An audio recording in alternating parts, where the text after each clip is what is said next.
Lakers and Clippers fans are getting a strange gift on Christmas Day as Staples Center is going to be rebranded as the Crypto.com Arena after a record-setting naming rights deal. So, Shannon, the arena has been known as Staples Center since it opened in 1999. How hard will it be for you to stop saying Staples? Very.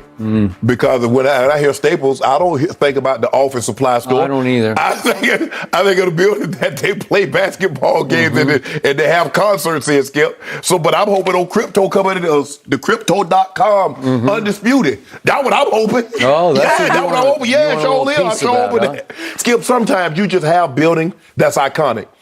The Broncos have had Invesco and they had Sparks Authority. It's mile high. The Superdome. You got Mercedes-Benz. You can put whatever name. It's the Superdome. And I'm afraid it's gonna be big crypto just like they got Staples up there, but it's gonna be hard for people to all of a sudden. Skip, they still do not call where the Cowboys play AT&T. They call it Jerry's World. That's what it, Skip. That's what it is. I believe Staples became the most iconic arena in pro basketball, superseding Madison Square Garden. You think it's bigger than Madison Square Garden? Just because the Knicks have been so bad and they continue to disappoint as we speak, right? So they've never lived up for so many years to that arena. Correct. But the Lakers have almost always lived up. And I covered so many big Shaq Kobe playoff games there that I forgot. Oh, yeah, it's named for an office supply company. Who knew? Because just the name Staples, it had Hollywood mystique to it. And Crypto.com, it's just hard for me to say. And then I joked on Twitter last night, the way the Lakers are playing, it's going to be known as the Crypt, as in rest in peace, right? Yes. So it's got that going wrong. Yeah, but Crypto, if y'all looking for the, we try to get this thing going, Skip. We looking for sponsors to come on in with Skip and Shannon. Okay. Good. Yeah. How much was the record-setting deal? Maybe we should get involved. $700 million over 20 years. Ooh, okay. We just take 10% of that. Money That's all talks. we want. Yep. Love Crypto.com. Five. We do 5. Do 5% of that. Just not sure it's going to catch on.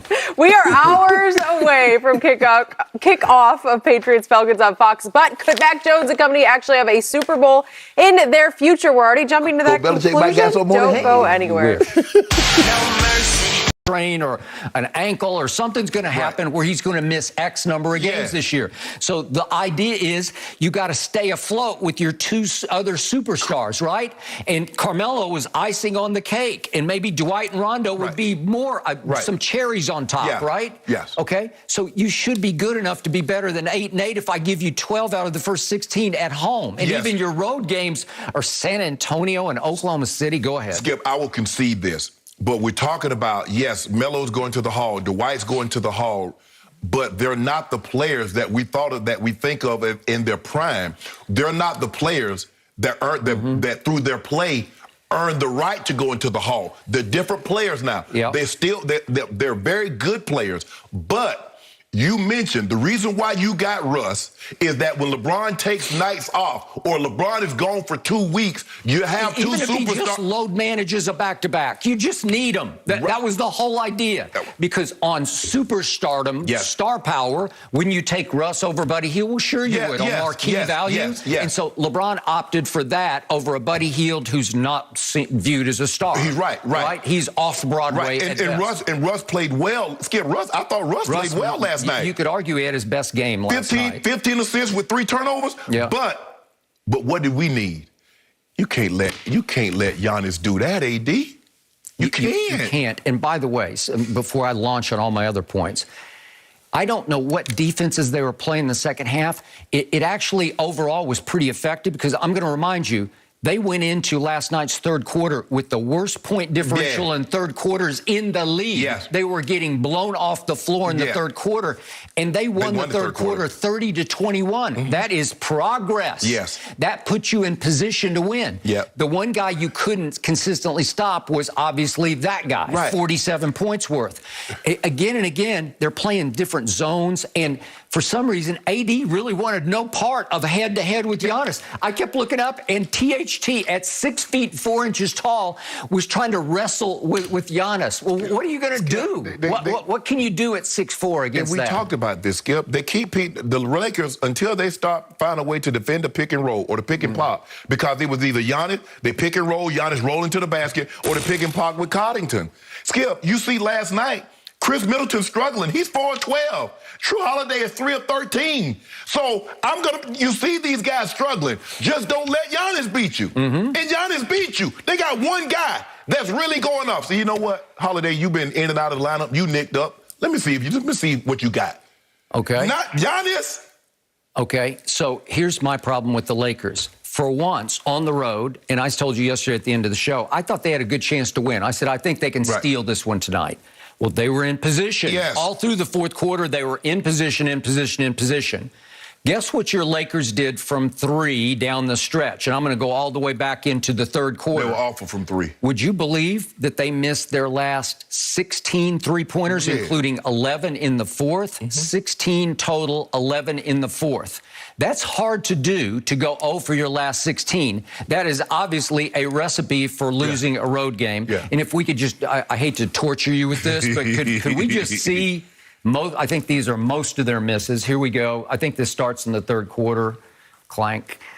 We're going to see them all in a row. That's our man right there, who actually made a couple, but he Westbrooked that one. And somebody's got to make one.